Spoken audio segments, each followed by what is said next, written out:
Bonjour les Gémeaux et bienvenue sur votre guidance du mois de janvier. Bonne année à tous les Gémeaux. C'est parti, on va aller voir ce qui se passe pour vous les Gémeaux.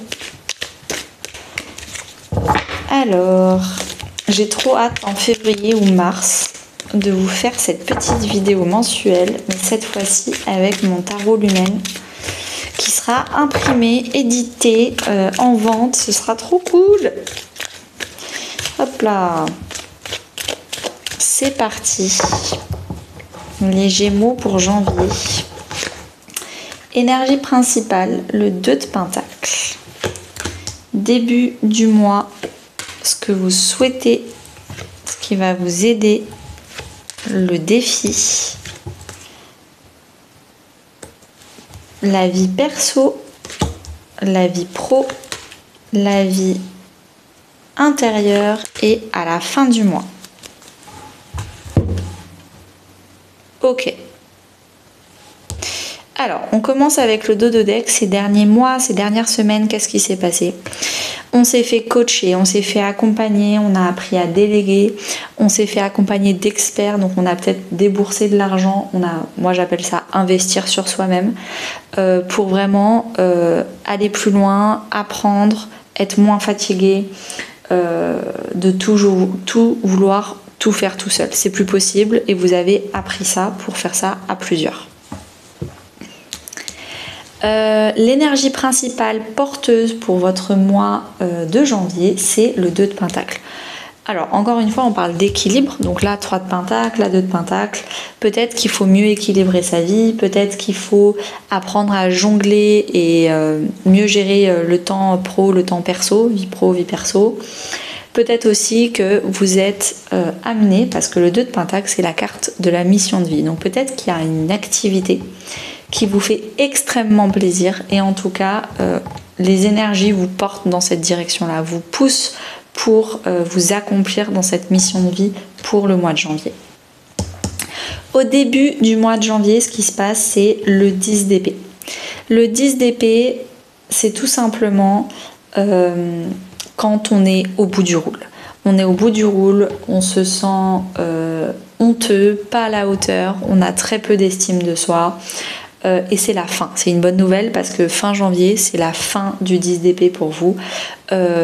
Maintenant, vous allez vous faire accompagner, peut-être aussi en termes de développement personnel pour remonter votre estime de vous et booster vos points positifs, vos qualités. Faire un travail de mindset, d'état d'esprit positif et encourageant pour attirer des choses tout aussi positives et encourageantes que votre mindset, en tout cas votre nouveau mindset. Mais là, c'est la fin d'un sacrifice, c'est la fin d'une honte de soi, c'est la fin d'une mauvaise estime de soi. Ce que vous souhaitez par-dessus tout, c'est le 8 d'épée. Vous libérez de vos peurs. Vous êtes bourré de peur. Vous êtes bourré de croyances limitantes. Il faut pas faire ça, sinon ça va être catastrophique. Il faut pas avoir de l'argent parce que les riches ils sont tous cons. Ou alors il faut pas faire du sport parce qu'on peut se blesser. Et puis il faut pas, et il faut pas, et il faut. Et en fait, si c'est votre souhait de vous libérer du 8 d'épée, c'est évidemment que vous êtes conscient que vous êtes bourré de peur, les Gémeaux. Et que là, il va falloir passer à autre chose. Il va falloir prendre le taureau par les cornes, continuer à vous faire coacher, à vous faire accompagner et définitivement dégager ces croyances limitantes, toutes ces peurs qui vous empêchent d'avancer, qui vous empêchent de réaliser la vie que vous méritez en fait. Il faut vous débloquer. La roue de fortune, c'est dans la position de l'aide. Ce qui va vous aider, c'est le destin. On va vous amener les bonnes personnes, on va vous amener les bonnes expériences, les bonnes situations, le bon coach, tout ce qu'il faut pour débloquer la situation, pour débloquer votre vie. Parce que là, j'ai l'impression que votre état d'esprit fait que vous êtes totalement tétanisé, bloqué. Comment on dit déjà? Oui, je crois que c'est tétanisé quand Médusa, elle transforme les gens en pierre. En tout cas, pétrifié, voilà, pétrifié. Vous êtes pétrifié dans vos peurs et ça fait du coup stagner votre vie. Et vous voulez débloquer votre vie, vous voulez passer à l'action. Et ce qui va vous aider, c'est vraiment le passage à l'action avec le destin qui va vous aider. Et peut-être que le destin, c'est de regarder cette vidéo et de prendre un de mes accompagnements. Je mets ça entre parenthèses, on sait jamais. 10 de bâton dans les défis. Le défi, du coup, ça va être arrêter le syndrome du sauveur. Arrêtez de vous occuper de la vie des autres, des rêves des autres, des projets des autres, des voyages des autres.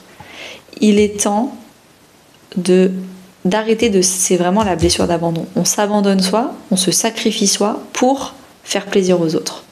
Et là, il est vraiment temps de s'occuper de soi et d'arrêter de s'occuper des autres. Et c'est ça le défi, c'est que vous allez énormément culpabiliser, parce que c'est l'émotion de culpabilité qui est reliée à la blessure d'abandon. Vous culpabilisez énormément d'être égoïste, sachant qu'égoïste est un mot positif.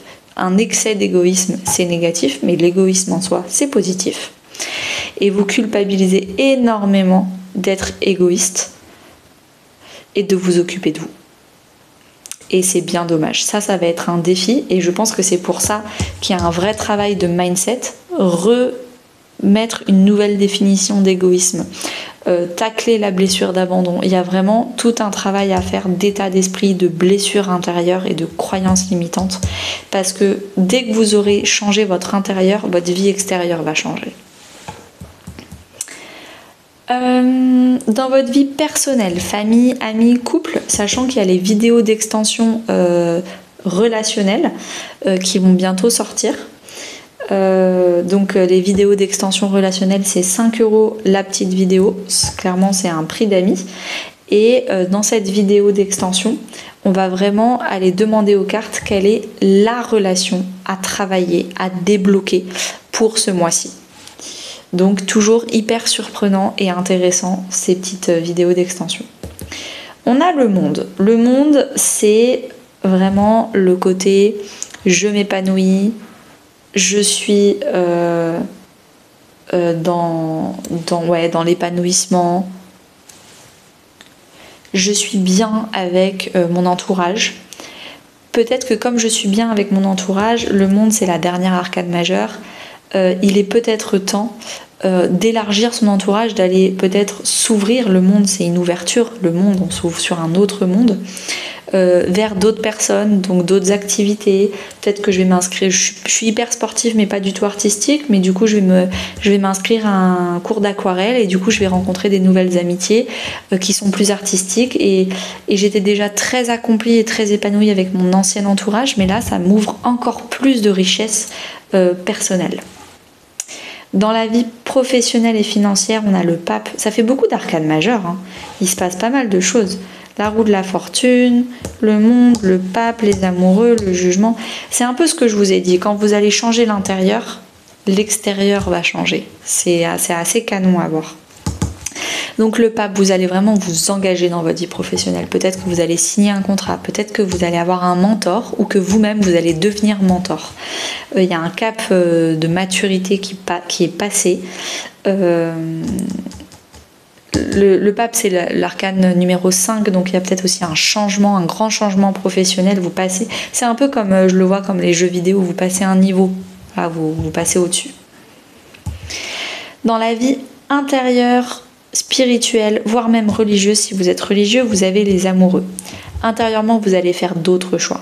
Vous allez faire de nouveaux choix qui sont basés sur le cœur. Qu'est-ce qui est le mieux pour moi ? Pas forcément ce qui me pétrifie dans mes peurs, ce qui rassure la famille, ce qui rassure les amis, ce qui me rassure moi. Non, là, il y a une réelle sortie de zone de confort intérieure. Dans votre vie intérieure, vous allez sortir de votre zone de confort, vous allez affronter vos peurs, affronter vos croyances limitantes, vous allez passer à l'action alors que vous étiez dans la pétrification et dans la stagnation et vous allez vraiment vous faire plaisir. Petit à petit, graduellement, peut-être que vous allez vous faire accompagner. Et encore une fois, n'hésitez pas à m'envoyer un email pour que je vous tire les cartes ou que je vous présente mes accompagnements, mes coachings, ou alors encore mieux que je vous apprenne à vous tirer les cartes parce que j'ai une formation pour ça, pour que vous soyez autonome dans votre coaching. Mais que ce soit n'importe laquelle de mes services, demandez-moi, ça ne coûte rien, je vous envoie un email avec toutes les informations. À la fin du mois, qu'est-ce qu'on a? On a le jugement. Le jugement, c'est une seconde chance dans la vie. Vous vous octroyez une seconde chance. En février, j'ai l'impression vraiment que vous allez revivre. Il y a un peu une deuxième vie qui commence. Vous voulez commencer quelque chose de nouveau. Franchement, canon. A tout de suite pour ceux qui me rejoignent sur l'extension sentimentale et à très bientôt pour les autres. Merci beaucoup.